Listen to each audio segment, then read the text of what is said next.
জামাত ইসলামী এবং চরমোনাই বা ইসলামী আন্দোলন বাংলাদেশ একযোগে প্রবল ধারণা করছে যে বিএনপি ভোট চুরি করবে, ভোট ডাকাতি করবে। সাম্প্রতিক বিশেষ করে ঈদের দিন থেকে ঈদের দ্বিতীয় দিন এবং তৃতীয় দিন পর্যন্ত জামাত নেতাদের এবং চরমোনাই নেতাদের যে বক্তব্য যতটুকু শুনলাম, বিশেষ করে ঈদের দিনের বক্তব্য, ঈদের পরের দিনের বক্তব্য, তারপরের দিনের বক্তব্য, আপনারা হয়তো বা তৃতীয় দিন শুনছেন, এই বক্তব্যগুলো প্রধান উপদেষ্টার এপ্রিলের নির্বাচনের রোডম্যাপ ঘোষণার পর এসেছে। এই কারণে নির্বাচন, কেমন নির্বাচন, এই প্রশ্নগুলো এখন খুব প্রাসঙ্গিক। এই জন্য ঈদের পরে ঈদ পুনর্মিলনীতে বা ঈদ রিলেটেড বিভিন্ন অনুষ্ঠানে জামাত এবং চরমোনাই নেতারা মাইক হাতে পেলেই তারা আগামী নির্বাচন নিয়ে কথা বলছে, যেহেতু রোডম্যাপ ঘোষিত হয়েছে।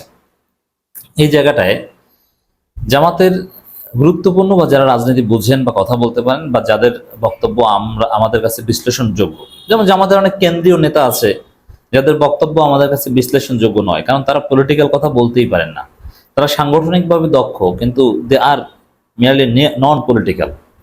তা তাদের বক্তব্য কিন্তু আমরা কখনোই বিশ্লেষণ করি না। একটা অংশ আছে, দরকার আছে, কিছু লোক নিছক সাংগঠনিক হবে বা স্পিরিচুয়াল কাজকর্ম নিয়েই থাকবে, দুনিয়াবী কাজকর্মে তাদের আগ্রহ কম থাকবে, এই পলিটিক্যাল কাজকর্মে। তো এগুলোর সমন্বয়ে একটা সুন্দর সংগঠন চলে, এটা নেগেটিভ কিছু না। আর সবার সব যোগ্যতা হয় না। কেউ হবে জননেতা, কেউ হবে জাস্ট সংগঠনের কেরানি। মানে যে সংগঠনের কেরানি, এটাকে আবার নেগেটিভলি দেখার কিছু নেই। ওই কেরানি টাইপের কিছু লোক আছে বলে এই সংগঠন এত সুশৃঙ্খল ভাবে চলছে। সব দরকার আছে। সবাই যদি জননেতা হয়, প্রো পিপল পলিটিক্স করে, তাহলে ওই কেরানিগিরির লোক পাওয়া যাবে না। তখন কাগজপত্রে ভুল হবে, হিসাব নিকাশ উল্টে যাবে, টাকা পয়সা এদিক সেদিক হবে। দর্শক, তো যে নেতাদের বক্তব্য পলিটিক্সে কনসিডারেবল, তাদের যত বক্তব্য শুনলাম, তাদের প্রবল ধারণা, বিশ্বাস, আশঙ্কা যে বিএনপি ভোট ডাকাতি করতে পারে। এবং চরমোনাই নেতৃবৃন্দের ক্ষেত্রে সেম, যে ভোট ডাকাতি করতে পারে। আমরা দেখেছি আমিরে জামাত, আমি যখন কথা বলছি সেই পর্যন্ত প্রধান উপদেষ্টা রোডম্যাপ ঘোষণার পর 3বার গণমাধ্যমে বা মানুষের সামনে কথা বলছেন। এক ঈদের নামাজে, ঈদের পরে 2টা প্রোগ্রামে। ওই 3 জায়গায় তিনি যে কথা বলেছেন তার অর্থ হচ্ছে যে বিএনপি ভোট ডাকাতি করতে পারে। তিনি একবার বলেছেন যে ভোট ডাকাতির চেষ্টা করলে হাত অবশ করে দেওয়া হবে। একবার বলেছেন যেন তেন নির্বাচন মানুষ মানবে না, ভোট ডাকাতি মানুষ সহ্য করবে না, কারচুপি নির্বাচন হতে পারবে না। এর মানে এমন ভাবে কথার ধরন দেখলেই বোঝা যায় যে এমন কিছু হওয়ার প্রবল সম্ভাবনা রয়েছে, কিন্তু আমরা হতে দিব না। জামাতের অন্য নেতারাও সেম বলছে, চরমোনাই নেতারাও সেম বলছে যে ভোট ডাকাতি হতে দিব না, মেনে নেব না। ডক্টর শফিকুল ইসলাম মাসুদ, মানে এক কথায় যদি বলি, জামাত চরমোনাই নেতৃবৃন্দ বোঝানোর চেষ্টা করছে যে বিএনপির যে ভোট ডাকাতির বা ভোট চুরির আশা, এটা পূরণ হতে দেবে না। তারা সুষ্ঠু নির্বাচন আদায় করে ছাড়বে, নিশ্চিত করে ছাড়বে। সুষ্ঠু নির্বাচন না হলে সেই নির্বাচনে হবে না, বানচাল হবে, সহজ কথা। এবার ভোট ডাকাতি হতে দেব না, শফিকুল ইসলাম মাসুদ। জামাত ইসলামের ঢাকা মহানগরী দক্ষিণের secretary general doctor Shafiqul Islam Masud বলেছেন, আমরা এবার ভোট ডাকাতি হতে দেব না, ভোট কেন্দ্রে জালিয়াতি হতে দেব না, আমাদের ভোট কাউকে ছিনিয়ে নিতে দেব না। এই কাজ যারা করবে তাদের বিরুদ্ধে প্রতিরোধ গড়ে তুলব। এই প্রতিরোধ গড়ে তোলার অর্থ হচ্ছে যে বিএনপির ভোট ডাকাতির খায়েশ পূরণ হতে দেব না। এখন ভোট ডাকাতি করতে আসবে আগামী নির্বাচনে কি জিনপরি না আওয়ামী লীগ? না, জিনপরিও আসবে না, আওয়ামী লীগ আসবে না। আওয়ামী লীগের ভোট ডাকাতি করার কোনো সাহস আগামী নির্বাচনে হবে না, তারা তো নির্বাচনই করতে পারবে না। জাতীয় পার্টির আড়ালে তারা নির্বাচন করতে চাইবে, কিন্তু ভোট ডাকাতি করতে পারবে না। ভোট ডাকাতি করলে অনলি বিএনপি করতে পারবে, এবং আওয়ামী লীগ জাতীয় পার্টির কোনো পরিকল্পনাই নেই। এখন কিন্তু আওয়ামী লীগ জাতীয় পার্টি চাইবে যে সুষ্ঠু নির্বাচন হোক, যে আমরা যা পাই 10টা সিট পেলেও খুশি, সুষ্ঠু হোক ভোট, এটাই তাদের চাওয়া। কিন্তু এখন বিএনপি চাইবে কিভাবে আমরা কারচুপি করতে পারি। যাদের ক্ষমতা আছে তারা চায় কারচুপি নির্বাচন, আর যারা মজলুম বা যাদের ক্ষমতা নেই তারা চায় সুষ্ঠু নির্বাচন। এখন আওয়ামী লীগ জাতীয় পার্টি সুষ্ঠু নির্বাচন চাইবে মনপ্রাণে, যেহেতু তাদের কোনো সুযোগই নেই ভোট ডাকাতি করার। শফিকুল ইসলাম মাসুদ বলেন,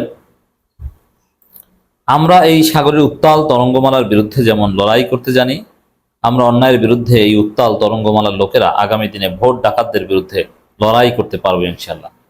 এখানে কথাটা যেমন ঈদের পরে শফিকুল ইসলাম মাসুদ মানুষের সাথে মিশছেন, বিভিন্ন প্রোগ্রামে যাচ্ছেন, সেখানে বলার কথা এরকম যে আমাদেরকে ভোট দিবেন, আমিরে জামাতের বলার কথা আমাদেরকে ভোট দিবেন, চরমনের নেতৃবৃন্দের বলার কথা আমাদেরকে ভোট দিবেন, কিন্তু না, আমাদেরকে ভোট দিবেন এই কথা যতবার বলে তার চাইতে বেশি বলে যে ভোট ডাকাতি হতে দেব না আমরা। এর অর্থ হচ্ছে জামাত চরমোনাই ঐক্যবদ্ধভাবে নির্বাচন করলে তারাই ভোটে জিতবে, জনগণ তাদেরকে এখন পছন্দ করে, জনগণ তাদের পক্ষে।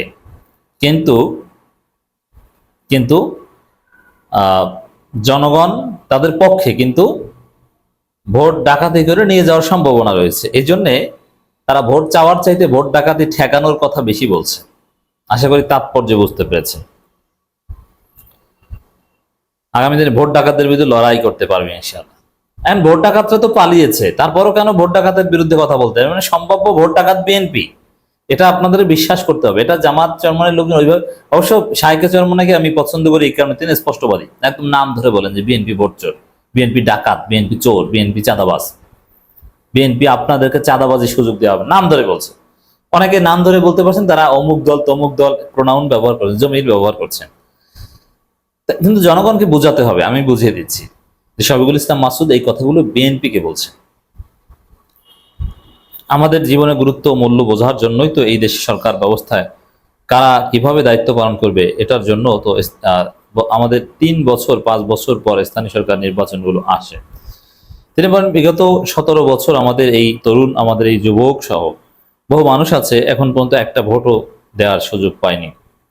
সেই ভাইদের কাছে, সেই তরুণ যুবকদের কাছে যদি কেউ একথায় ভোট কাকে দিবেন সেগুলো বুঝি না, আমরা রেজাল্ট ঘোষণা করে দেব, এর মানে ভোট কাকে দিবেন, কারা জিতবে এগুলো নিয়ে জামাতের আগ্রহই কম। মানে রেজাল্ট ঘোষণা করে দেব মানে ওই বিএনপি তারা গায়ের জোরে জিততে চাইবে। এই জায়গাটাই হচ্ছে এখন জামাত চরমনের সংগ্রাম, বিএনপির হাত থেকে কারচুপি ঠেকানো।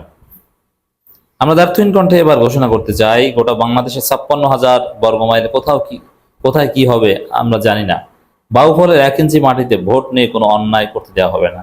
আবারও বলছি, যেখানে তাদের বলার কথা যে ভাই আমাদেরকে ভোট দিবেন, কিন্তু সেটা না বলে তারা বলছেন ভোট ডাকাতি করতে দিব না।